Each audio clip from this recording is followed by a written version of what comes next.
लोग जानते हैं कि ट्रायल बैलेंस का ट्रेडिशनल क्वेश्चन कैसे होता है। कि सर ट्रेडिशनल मतलब देखो, एक होता है अकाउंटिंग साइकिल। अकाउंटिंग साइकिल में क्या होता है, सबसे पहले जर्नल तैयार होता है, जर्नल के बाद लेजर पोस्ट होता है और लेजर को देख देख कर हम ट्रायल बैलेंस बनाते हैं।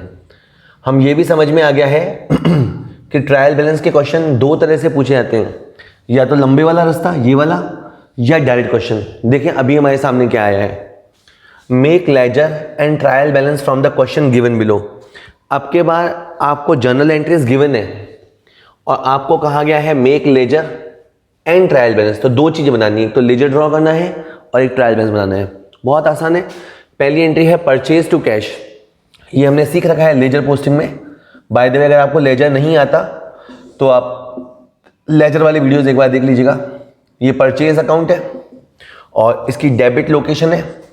डेबिट लोकेशन में जाके अपन लिखेंगे टू कैश। इसके बाद अपन कैश अकाउंट बनाएंगे। कि सर ये तो बड़ा आसान क्वेश्चन है, बिल्कुल आसान क्वेश्चन है और अकाउंटिंग साइकिल में हमने इसको खूब किया था। और कैश अगर सीआर में है तो बाय परचेज। अब ये क्वेश्चन अभी ऐसा है कि इसे आप लेजर का क्वेश्चन या ट्रायल बैलेंस का क्वेश्चन या अकाउंटिंग साइकिल का क्वेश्चन कुछ भी बोल सकते हो। दूसरी एंट्री है Harish account DR to cash. तो पहला अकाउंट कौन सा इन्वॉल्व है, हरीश। तो मैंने बेटा ये बनाया, देखो हरीश, हरीश अकाउंट क्या है, डीआर। तो डीआर में किससे स्टार्ट करते हैं, 2 से। तो Harish account DR to cash 1200। लेकिन इतने में काम खत्म नहीं होता, फिर आपको कैश अकाउंट में जाना है। और कैश अकाउंट में कहाँ जाना है, सीआर लोकेशन पे। और सीआर लोकेशन में किससे लिखते हैं, बाय से। और बाय आपको हरीश का रेफरेंस देना है, यानी पोस्टिंग करते समय आपको अपोजिट अकाउंट का रेफरेंस देना होता है। तीसरी एंट्री है bank account DR to cash. अब के बाद आया बैंक अकाउंट और लोकेशन है डीआर। तो बेटा मैंने देखो ये बैंक अकाउंट बनाया, इसकी डीआर साइड में गया, 2 से स्टार्ट किया और बैंक के सामने क्या है, कैश। तो मैंने लिखा टू कैश अकाउंट। और इसके बाद मुझे जाना है कैश में और कैश की सीआर लोकेशन में, कैश की सीआर लोकेशन में बाय बैंक। ओके, ये 3000। इसके बाद एंट्री है Sohan Singh to cash to bank. तो इस एंट्री में 3 अकाउंट है। पहले कौन सा आया, सोहन सिंह। तो हमें सोहन सिंह अकाउंट बनाना है और जिसका अकाउंट हम पहले बनाते हैं ना, मतलब वो डीआर में, इधर जैसे सोहन सिंह डीआर में है ना, तो आप फटाफट डीआर में चले जाओ और रेफरेंस में दोनों लिख दो, टू कैश और बैंक। टू कैश और टू बैंक, जो भी 500 और 1000 रुपये लिखे हुए हैं वो आप लिख दो। ओके, इसके बाद आप कैश में जाओ और कैश के सीआर लोकेशन में जाओ। कैश के सीआर लोकेशन में गए, अब आप रेफरेंस किसका दोगे, सीआर के सामने डीआर का रेफरेंस दोगे, तो बाय सोहन सिंह। इसी तरह आप बैंक अकाउंट में जाओ, उसके भी सीआर साइड में जाओ। तो ये बैंक अकाउंट है, इसके सीआर साइड में गए और यहाँ पे भी आपको बैंक के सामने कौन है, सोहन सिंह है। मतलब बिल्कुल इजी काम है। तो ऐसे ये क्वेश्चन उठा लिया अपन ने। अभी ट्रायल बैलेंस अपन रोज डायरेक्ट वाले तो करते ही हैं, ये मैंने पुराने मॉडल का क्वेश्चन ले लिया। इसके बाद है फर्नीचर टू फर्नीचर मार्ट। तो पहले कौन सा अकाउंट आया, फर्नीचर अकाउंट। तो फर्नीचर अकाउंट और क्या लोकेशन है, डीआर। डीआर में जाके रेफरेंस लिख देना क्या, to furniture mart. Okay, amount है 1500। इसका मतलब हमने फर्नीचर खरीदा था इनसे। और फिर कौन सा अकाउंट बनेगा, फर्नीचर मार्ट, ये दुकान का नाम है, ये फर्नीचर मार्ट। और इसके आप सीआर लोकेशन में जाना, ये नीचे है ना, इसे सीआर लोकेशन में जाना। सीआर में बाय लिखा जाएगा और बाय करके फर्नीचर लिखा जाएगा। ठीक है, चलो करने से बिल्कुल इजी लगता है। इसके बाद है ड्राइंग टू परचेज। तो पहले कौन सा अकाउंट आया, ड्राइंग। तो बेटा मैंने ड्राइंग अकाउंट बनाया। एंट्री को 1-2 मिनट के लिए याद रखा करो। ड्राइंग के डीआर में आ जाएगा टू परचेज और अमाउंट है इसकी 500 रुपये। और फिर हम परचेज अकाउंट में जाएंगे और परचेज अकाउंट की सीआर लोकेशन में जाएंगे, ये बाय ड्राइंग। ठीक है, चलो इसके बाद है बैंक चार्जेस टू बैंक। तो पहले अकाउंट कौन सा आया, बैंक चार्जेस। तो बैंक चार्जेस अकाउंट कि डीआर में जाके लिख देना टू बैंक। ठीक है, अगर आप गलती से डायरेक्ट इस वीडियो पे आ गए हैं तो पहले आप लेजर वगैरह के लेक्चर देख के आइएगा। उसके बाद ये बैंक है, बैंक के सीआर में बैंक चार्जेस आ जाएगा 100 रुपया। आपको दोनों अकाउंट में पोस्ट करना है, जैसे इस अकाउंट में भी इस अकाउंट में भी। Next is bank to sale, तो पहले कौन आया, बैंक अकाउंट।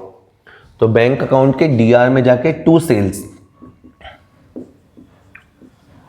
उसके बाद सेल अकाउंट बनाना है। देख लेना बना हुआ ना हो पहले से, मतलब एक अकाउंट एक ही बार खोलना है। तो ये सेल अकाउंट आ गया और सेल सीआर में था। लोकेशन जरूर देखा करो, सेल सीआर में था तो आप यहाँ जाके लिख देना बाय बैंक 4000। उम्मीद है आप ध्यान से सुन रहे हो मुझे। Next is salary rent to cash, salary rent to cash. तो पहले कौन सा अकाउंट आया, सैलरी अकाउंट। ये लिखा मैंने बेटा सैलरी अकाउंट। सैलरी अकाउंट के डीआर साइड में, डीआर साइड में आ जाएगा टू कैश और अमाउंट आ जाएगा 800। इसी तरह रेंट अकाउंट है, चलो मैंने यहाँ पे रेंट अकाउंट बना दिया और रेंट अकाउंट के डीआर साइड में है टू कैश और फिर कैश अकाउंट है। कैश अकाउंट के अपने को जाना है किस तरह बेटा, सीआर में। तो बाय सैलरी बाय रेंट। बड़ी क्लासेस में लेजर पोस्टिंग से ही काम चलता है, तो इसलिए लेजर पोस्टिंग बहुत अच्छी आनी चाहिए आपको।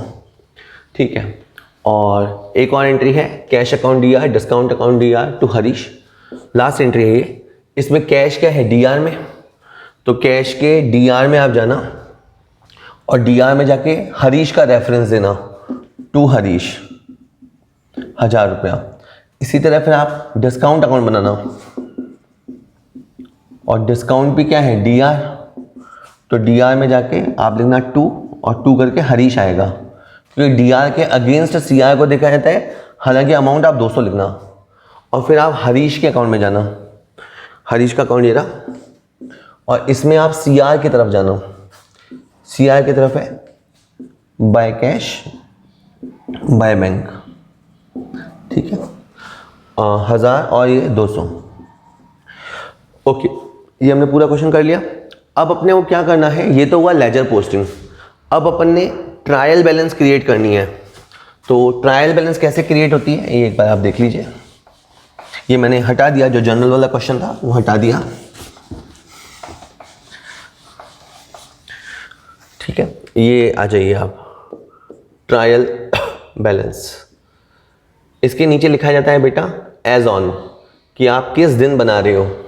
इस क्वेश्चन में तो डेट मेंशन नहीं है, इसमें आपको लिखना है serial number, name of account, LF DR CR। Okay, चलिए सबसे पहले आया आपके सामने परचेज अकाउंट। तो आप सिंपल करो, ये एक नंबर डालो। लेकिन अब आप देखो इसकी DR साइड भी 500 है और CR साइड भी 500 है, तो इस अकाउंट में कोई बैलेंस नहीं है। DR और CR बराबर हो गया, DR इक्वल्स टू CR। इसके बाद है बेटा डिस्काउंट अकाउंट। ये डिस्काउंट अकाउंट लिखा अपन ने, इसमें DR की तरफ अमाउंट है तो DR जीत गया भाई, इधर खाली है तो DR जीत गया 200 रुपये। उसके बाद है बेटा कैश अकाउंट। अब आप देखो इस क्वेश्चन में थोड़ा एक टेक्निकल प्रॉब्लम हुआ है, बट ठीक है, जो लिखा है वो ये है कि आपके DR की तरफ तो है 1000, ठीक है 1000, और CR की तरफ हमने लिख दिया है 500, 1700, 4700, 5200, 6200, और CR की तरफ है 6200। वापस देखो 1000 DR और 6200 CR। तो बड़े अमाउंट में से छोटा अमाउंट लेस करना है, आ गया, और ये कहलाएगा क्या, CR। तो CR का टोटल जीता था ना, तो इसलिए CR बैलेंस कहलाएगा। तो आपको कैश अकाउंट CR बैलेंस लिखना है। टेक्निकल एरर इसमें ये हुआ कि जनरली इसका DR नेचर ही होता है, पर इस क्वेश्चन में डिज़ाइन ऐसा था कि ये CR हो गया। अब हो गया तो चलो कोई बात नहीं। Next is Harish. अब आप देखो हरीश में इधर 1200 है और इधर 1200 है, यानी DR की तरफ 1200, CR की तरफ 1200, कोई किसी से कम नहीं है, छोड़ दो। Next is rent account. ये आपका रेंट अकाउंट, ओके। और रेंट अकाउंट में किस तरफ अमाउंट है, डीआर की तरफ। तो आप समझ गए, डीआर जीत गया, जितना अमाउंट होगा वो ऑटोमेटिक जीत जाएगा। इसके बाद आप देखो बैंक, बैंक में इस तरफ है डीआर की तरफ 7,000 और इधर है 1100। तो 7,000 में से 1100 लेस होगा तो बचेगा 5,900 और ये क्या कहलाएगा, डीआर। और ये बात प्रैक्टिस करोगे तो ऑटोमेटिक आ जाएगी। आपको लगेगा कि सर इतना क्यों समझा रहे हैं, इतनी आसान तो बात है कि हमें बड़े अमाउंट में से छोटी अमाउंट को लेस करना है और जो जीत गया उसी के बारे में बोलना है, उसी का बैलेंस बोलना है। नेक्स्ट इज बैंक के बाद है सोहन सिंह। अब आप देखो सोहन सिंह में किधर अमाउंट है, डीआर में, तो नो डाउट डीआर जीत गया, अमाउंट ही डीआर में है तो डीआर जीत गया। इसके बाद है फर्नीचर, कहाँ अमाउंट है, डीआर में, तो ये फर्नीचर और ये डीआर में अमाउंट, ठीक है। इसके बाद क्या है, फर्नीचर मार्ट, और कहाँ अमाउंट है, सीआर में, तो सीआर जीतेगा। जहाँ सिंगल अमाउंट होता है ना वहाँ फैसला करना तो बहुत आसान है, क्योंकि सिंगल अमाउंट में जहाँ अमाउंट है वो जीत जाता है। Next is drawing. अब जैसे ड्राइंग में खाली डीआर में अमाउंट है ना तो डीआर जीत गया, क्योंकि उसके सामने कोई अमाउंट है ही नहीं उसे चैलेंज करने को, ठीक है। चलिए इसके बाद है बैंक चार्जेस, और वो भी कहाँ है, डीआर में। तो आपने अकाउंट का नाम मेंशन करना और बैंक चार्जेस, ठीक है। ये जो अपन कर रहे हैं ना ये ट्रेडिशनल क्वेश्चन है, जो लंबे रास्ते वाले क्वेश्चन है। उसके बाद सेल है, और सेल केवल सीआर में है और 4,000 है। और लास्ट है सैलरी जो कि डीआर में है, ठीक है। ऐसे क्वेश्चनों में आपको सस्पेंस अकाउंट की ज़रूरत नहीं पड़ेगी, क्योंकि ये क्वेश्चन हमने खुद ने सॉल्व किया है, लेजर हमने खुद ने बनाया है, तो इसको मैच होना ज़रूरी है। जैसे 5,200, 6,700, 10,700, आपकी सीआर की साइड हो रही है 10,700, 10,700, और इधर 200, 400, 6,300, 9,300, 9,900, 10,700, मैच हो गया बेटा ना, 10,700, 10,700। आसान क्वेश्चन है, मैंने बहुत ज़्यादा दम लगा के नहीं बताया, आप आराम से कर लेंगे। चलिए हो गया।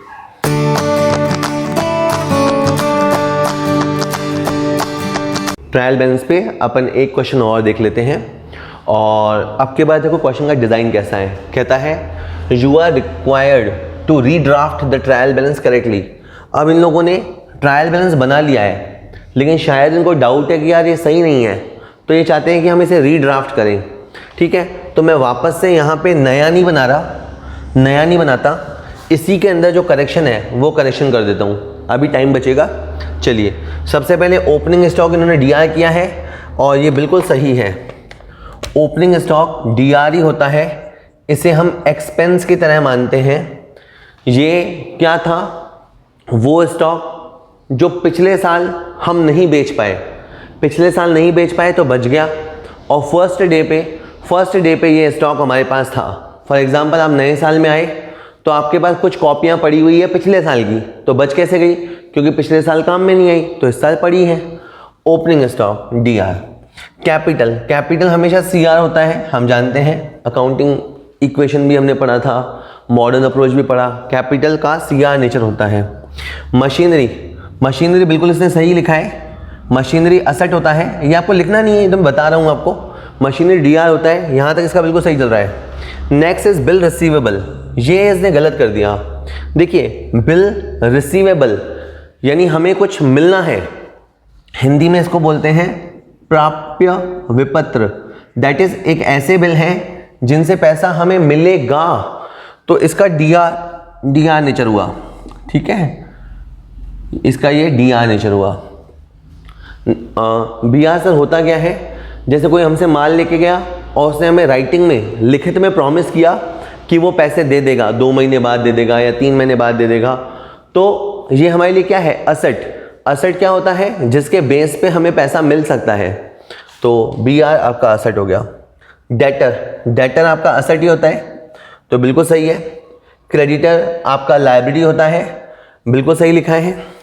नेक्स्ट इन्होंने गलत लिखा है बैंक ओवरड्राफ्ट। बैंक ओवरड्राफ्ट का मतलब क्या, हमने बैंक से ज़्यादा पैसा उठा लिया तो हमें क्या करना पड़ेगा, वापस करना पड़ेगा। तो मतलब क्या हुआ, लायबिलिटी हुआ। तो लायबिलिटी का सीआर नेचर होता है। प्लीज़ आप पहले के 3 वीडियोस देख के आइएगा, उसके बाद इस क्वेश्चन को अटेम्प्ट करना। तो bank overdraft is a liability. Next is purchase. Purchase में हमारा पैसा खर्च हो जाता है तो परचेज का नेचर डीआर होता है, बिल्कुल सही है। गुडविल, गुडविल एक असेट है, दिखाई नहीं देती, लेकिन हमारी अगर गुडविल है, रेपुटेशन है, तो इस वजह से कस्टमर हमारी दुकान पे आता है। अब आप कह सकते हो कि जो चीज़ दिखाई नहीं देती वो 2000 की है, वो कैसे पता लगा। तो देखिए जब आप 12th क्लास में आएंगे तो आप गुडविल वैल्यूएशन सीखेंगे। वहाँ पे बताया गया है कि कैसे किसी की गुडविल जो दिखाई नहीं देती उसको वैल्यू किया जा सकता है। उसमें प्रॉफिट्स के बेस पे फॉर्मूले लगाकर वैल्यूएशन होता है। अभी के लिए समाचार ये है कि goodwill is an intangible asset and like any other assets, किसी और असेट्स की तरह ये भी डीआर होता है, तो गुडविल डीआर होता है। Next is discount allowed. Discount allowed DR होता है। डिस्काउंट अलाउड मतलब हम पैसा छोड़ देते हैं, तो ये डीआर होता है। सेल, सेल हमारे लिए क्या है, इनकम, और इनकम क्या होती है, क्रेडिट होती है। आप गौर कीजिए तो अभी तक इसने कोई ज़्यादा गलतियां नहीं की है, अभी तक केवल 2 गलतियां की है। नेक्स्ट इज लोन फ्रॉम योग्य दत्त, ये भी इसने सही लिखा है। लोन हमने लिया है, इस योग्य दत्त को अपन वाईडी बोल देते हैं। हमने वाईडी से लोन लिया तो हमारे लिए क्या है, लायबिलिटी, क्योंकि हिंदी में आवाज़ क्या आ रही है, लोन योग्य दत्त से, फ्रॉम यानी से यानी लिया है अपन ने, तो ये बिल्कुल सही है, इसने क्रेडिट किया है। कैरेज डीआर होता है, हाँ जी, कैरेज मतलब गाड़ी भाड़ा, डीआर होता है। इन्वेस्टमेंट, ये गलत किया इसने। इन्वेस्टमेंट जो हम पैसा करते हैं वो डीआर होता है। इन्वेस्टमेंट हमारी असेट होती है और इन्वेस्टमेंट डीआर होता है। Next is salary. Salary expense है और एक्सपेंस होने के नाते इसने डीआर किया, बिल्कुल सही किया। सेल रिटर्न में भी इसने गलती की है। सेल्स रिटर्न में गुड्स आता है तो वो क्या होता है, डीआर होता है। सेल्स रिटर्न वाला गुड्स डीआर होता है। तो अब तक चौथी मिस्टेक समझ में आ गई कि इसने 4 जगह मिस्टेक की है, मैं इन सबको दोहराऊंगा अभी। इंटरेस्ट ऑन इन्वेस्टमेंट, ये इसने गलत किया है। ये सीआर की तरफ लिखा जाएगा कि सर कैसे, देखो अगर हमने इन्वेस्ट किया है तो उसका इंटरेस्ट हमें मिलेगा, अगर हम इन्वेस्टमेंट करेंगे तो हमें इंटरेस्ट मिलेगा। तो ये क्या है बेटा जी, ये है आपकी इनकम। इनकम का कैरेक्टर क्या होता है, CR. Next is purchase return. Purchase return में गुड्स जाता है तो क्या होता है, सीआर, बिल्कुल सही किया है। अब तक ये 5वीं गलती समझ में आ गई मुझे। Next is advertisement. एडवर्टाइजमेंट क्या होता है, एक्सपेंस। एक्सपेंस क्या होता है, डीआर। वेजेस, वेजेस क्या होता है, एक्सपेंस। एक्सपेंस क्या होता है, डीआर। वेजेस मतलब जो माल उठाता है ना लेबर, उसको, या जो मैन्युफैक्चरिंग करता है उसको जो हम देते हैं। इंटरेस्ट टू योग्य दत्त। अब आप इसको जरा समझो, हमने लोन ले रखा है तो इंटरेस्ट हम देंगे, लोन ले रखा है तो इंटरेस्ट हम देंगे, तो ये क्या होगा, एक्सपेंस, और एक्सपेंस होने के नाते ये क्या होगा, डीआर। ठीक है, तो 2-3 जगह टफ आइटम्स थी तो वहाँ ये क्वेश्चन वाला उलझ गया। शायद ये बंदा अनएक्सपीरियंस्ड रहा होगा, इतना इनएक्सपीरियंस रहा होगा। और ड्राइंग क्या होती है, डीआर होती है। अब मैं एक बार दोहरा दूं कि इसने क्या क्या गलतियां की थी, जल्दी से सुन लीजिए। बिल रिसीवेबल, बिल रिसीवेबल का पैसा फ्यूचर में आएगा तो ये असेट है और डीआर है। बैंक ओवरड्राफ्ट, ये हमने बैंक से ज़्यादा पैसा उठाया है तो लायबिलिटी है और सीआर है। इन्वेस्टमेंट, ये हमने पैसा इन्वेस्ट किया है तो हमारे पास पैसा फ्यूचर में आएगा तो ये असेट है, असेट होने के नाते डीआर है। सेल रिटर्न, सेल्स रिटर्न में गुड्स आता है, आने वाला डीआर होता है। इंटरेस्ट ऑन इन्वेस्टमेंट, बस आप ये सोचो कि इंटरेस्ट हमें मिलेगा या देंगे, चूंकि हमने इन्वेस्ट किया है तो इंटरेस्ट हमको मिलेगा, तो ये क्या हो गई, इनकम। इनकम क्या होती है, सीआर। और लास्ट गलती है इंटरेस्ट टू योग्य दत्त। सिंस हमने लोन ले रखा है इसलिए हम इंटरेस्ट देंगे तो वो एक्सपेंस है और वो डीआर होगा। टाइम ख़राब ना हो इसलिए मैंने कैलकुलेटर ले लिया है और मैं सीधा जोड़ देता हूँ। 6 और 4 10, 10,500, 11,500। सबसे पहले तो ये 11,500 आ गया। 6 और 2 8,030, 1,011, 2,190 और ये 300। और डी आर की तरफ ही रहे तो 400, 520, 530, 1030। देखिए 23050 मेरे डी आर साइड का जो अमाउंट आ रहा है वो आ रहा है 23050। सी आर में देख लेते हैं 5600, फिर 500, 13800 और 150 रुपया। और ये आ रहा है बेटा 20,050। ओहो, डिफरेंस आ गया बेटा, वापस देख लेते हैं। ये 5600, 6100 और ये 13800 और ये 150 रुपये। मैंने पूरी ताकत लगाई तो भी ये 20,050 हुआ। ये 23,050 है, ये 20,050 है। इन दोनों में जो डिफरेंस है वो 3,000 का है। तो आपको यहाँ पे एक अकाउंट और क्रिएट करना पड़ेगा और वो अकाउंट का नाम होगा सस्पेंस अकाउंट। हमें ये नहीं पता कि इनका डिफरेंस क्यों आ रहा है। तो ये 3,000 रुपया कहाँ लिखा? जहाँ कम था वहाँ लिखा। और इसके बाद 23,050 और 23,050 आ जाएगा। मैं एक बार डेबिट का टोटल कंफर्म कर लेता हूँ। ये हो गया आपका 11,500, ये हो गया 8,030, ये हो गया 2,490 और ये हो गया 530 और 500 1030। बिल्कुल सही है, ये 23,050 ही था और इधर का टोटल कम था। तो कभी ऐसे बराबर ना बैठे ना तो आपको सस्पेंस अकाउंट यूज़ करना है। अब सस्पेंस अकाउंट का क्या करना होता है वो फिर अपन बाद में डिस्कस करेंगे।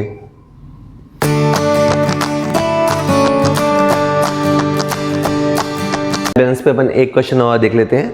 आज बहुत दम लगा के मैं नहीं पढ़ा रहा, तो आप ध्यान से सुनेंगे तो आपको समझ आ जाएगा। लिखा है question 9, make a trial balance. अब ट्रायल बैलेंस अपने को पता है कि उसमें दो साइड होती है, एक डी आर साइड होती है, एक सी आर साइड होती है। अगेन मैं टाइम बचाने के लिए क्या करता हूँ, इसी क्वेश्चन में सॉल्व कर देता हूँ, ठीक है। जैसे इन्होंने समझो प्लांट एंड मशीनरी बोला, तो प्लांट एंड मशीन क्या होता है? डी आर, ठीक है। प्लांट एंड मशीन असेट है, असेट क्या होता है? D R. पहले यहाँ सोच लो, बैंक ओवरड्राफ्ट, बैंक ओवरड्राफ्ट क्या है? लायबिलिटी, और लायबिलिटी क्या होती है? C R. तो मैंने इसको 80,000 को सी आर में लिखा, ठीक है। वैसे बिल्कुल मुझे क्वेश्चन अलग से सॉल्व करना चाहिए, बट मैं इसी में कर देता हूँ। Next is drawing. ड्राइंग क्या होता है? कैपिटल को कम करता है। अब कैपिटल होती है सी आर और जो उसको कम करेगी ना वो आइटम होगी डी आर। तो ड्राइंग डी आर होता है। इसके बाद ओपनिंग स्टॉक यानी पहले का माल, उस पर हमारा खर्चा होता है, तो इसे डी आर करेंगे। तो ये डी आर है, ठीक है। ये आया अच्छा, प्रोविज़न फॉर पीबीडी, या पूरा नाम इसका बोलेगा प्रोविज़न फॉर बैड डेट्स। इसका मतलब हम समझें, प्रोविज़न का मतलब होता है बंदोबस्त करना, और बंदोबस्त हमने किसके लिए किया है? बैड डेट्स के लिए। जब हमारा कोई ग्राहक नखरे करता है, पैसे देने में आनाकानी करता है, तो हमें ऐसा लगता है कि यार वो पैसे हो सकता है हमारे खा जाए। तो यानी इसमें पैसा आएगा ऐसा चांस नहीं है, बल्कि पैसा नहीं आएगा इस बात का हमें लग रहा है, अंदाज़ा है कि पैसा नहीं आएगा।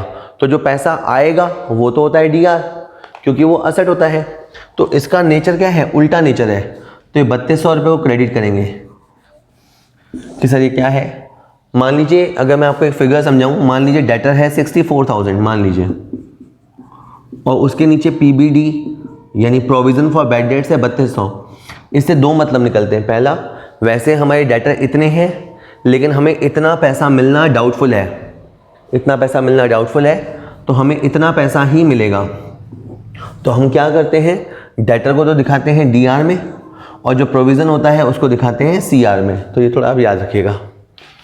डेटर होता है डी आर, ये हमारी असेट है। डेटर डी आर क्यों होता है? क्योंकि असेट है। असेट का मतलब क्या? इनसे पैसा मिलेगा। इसके बाद बैड डेट्स क्या है? लॉस, और लॉस क्या होते हैं? D R. उसके बाद सैलरी क्या है? एक्सपेंस क्या होते हैं? D R. Prepaid rent asset, एक तरह से क्या है? एडवांस हमने दिया, तो ये असेट है। असेट होने के नाते भी क्या होगा? डी आर होगा। इसके बाद है कैरेज इनवर्ड मतलब भाड़ा लगा माल के आते टाइम, तो ये क्या है? एक्सपेंस है। तो ये एक्सपेंस है और ये डी आर होगा। सेल क्या है? रेवेन्यू, इनकम क्या होती है? C R. तो सेल आपकी सी आर हो जाएगी, सेल आपकी सी आर हो जाएगी, ठीक है। प्रिंटिंग एंड स्टेशनरी पे हमारा पैसा क्या होता है, एक्सपेंस होता है। अपन स्टेशनरी वाले से मंगाते हैं कॉपीज़, पेंसिल, पेन वगैरह, इरेज़र वगैरह, तो ये क्या है, एक्सपेंस। और एक्सपेंस क्या होता है, D are. Cash at bank, cash at bank का मतलब है हमारा पैसा बैंक में रखा है तो हमारी असेट है, और असेट इसलिए कि हम कभी भी ला सकते हैं, तो ये डी आर होगा। इंटरेस्ट ऑन ओवरड्राफ्ट, वेल हमें ओवरड्राफ्ट फैसिलिटी मिलती है, हमें ज़्यादा पैसा निकालने को दिया जाता है और बदले में इंटरेस्ट हम देंगे। ओवरड्राफ्ट में हम एक तरह से बैंक से उधार लेते हैं तो उसका इंटरेस्ट हम देंगे, तो ये क्या है बेटा जी, ये आपका एक्सपेंस है और ये डी आर होगा। फर्नीचर एंड फिटिंग, ये भी डी आर होगा, असेट है। कैपिटल, कैपिटल का सी आर नेचर होता है। Capital is a liability for the business and credit nature. Purchase D R होता है क्योंकि परचेज में एक्सपेंस होता है। वेजेस डी आर होता है क्योंकि इसमें एक्सपेंस होता है। Provision for discount on debtor, provision for discount on debtor, इसका मतलब होता है कि हमें डिस्काउंट देना पड़ेगा। थोड़ा इसको वापस समझिए, जैसे हमारे डेटर इतने हैं, ठीक है, कुछ लोग तो हमें पैसे नहीं देंगे, ऐसा हमें लग रहा है कुछ लोग पैसे नहीं देंगे, और हमें लग रहा है कि 60,800 भी हमारे पास पूरा नहीं आ रहा है, आएगा, हमको ऐसा लगता है कि 59,000 ही आएगा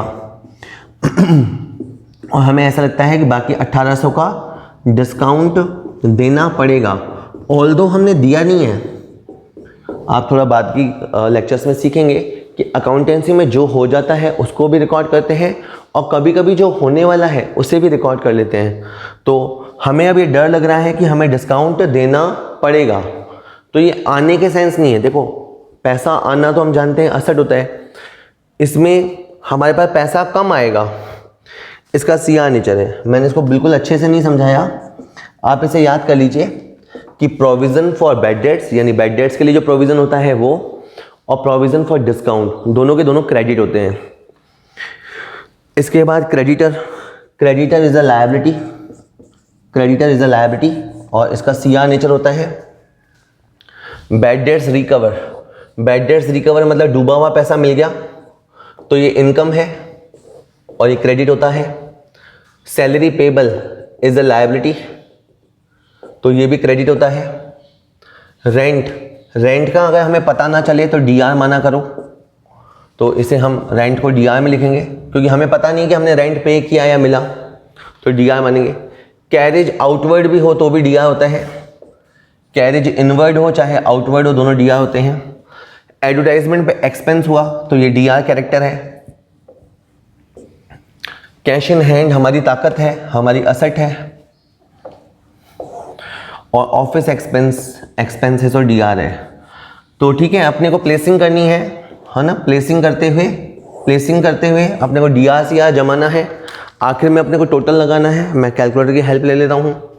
19,550 रुपये, 8 और 32 40, 250, 120, 1,21,100, 22,800, 1125, 1250, 1125, 1250, 3,125 और 3,000, 10,250 और 1,60,000 और 12,165।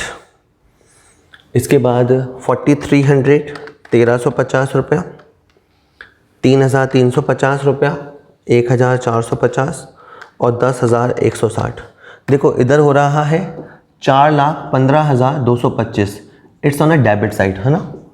और इधर देखें 80,000, 3,200, 2,15,300, 65,000, 1,375, 47,500, 450 और 2,450, 4,15,275। वेल केवल एक 50 रुपये का अंतर आ रहा है। हो सकता है मैंने कोई फिगर गलत लिखा हो इसलिए भी आ सकता है, और हो सकता है कि मैंने जोड़ बाकी में मिस्टेक की हो या सच में इसमें 50 रुपये का डिफरेंस हो। मैं आपको सी आर आइटम दोहरा देता हूँ। बैंक ओवरड्राफ्ट में हमें पैसा बैंक को देना है, is a liability, C R nature. Provision for bad debts का मतलब होता है कि इतना पैसा डूब जाएगा, इतना पैसा नहीं मिलेगा। नहीं मिलेगा, मिलेगा यानी डीआर और नहीं मिलेगा यानी सीआर। सीआर उल्टा कर देते हैं। और सेल हमारी इनकम है, इनकम क्रेडिट होती है।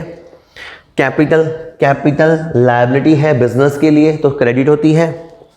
प्रोविज़न फॉर डिस्काउंट का मतलब है हमें डिस्काउंट देना होगा, कुछ देना होगा, कुछ जाएगा, तो इसका भी क्रेडिट नेचर होता है। क्रेडिटर को हम पैसा देंगे, लायबिलिटी है। बैड डेट्स रिकवर हमारी इनकम है। और सैलरी पेबल मतलब पे करनी है तो लायबिलिटी होगी। एक बार मैं मान लेता हूँ कि इधर का टोटल 415,275 है और इधर का टोटल 415,225 है। हालांकि मुझे लग रहा है कि 50 रुपये मैंने ही मिस्टेक करी होगी, ये 50 रुपये यहाँ पे लिख दिया मैंने। बाय द वे अगर फिर भी डिफरेंस है तो एक बार आप अपनी याददाश्त पक्की कर लो कि किसी भी तरह के डिफरेंस को सस्पेंस अकाउंट में लिखा जाएगा, लेकिन सस्पेंस अकाउंट का इस्तेमाल आप एंड में किया करो। दैट इज़ 2 बार 3 बार जोड़ लगाओ, फिर भी नहीं मैच हो तो आपको सस्पेंस अकाउंट का इस्तेमाल करना चाहिए। चलिए, हो गया।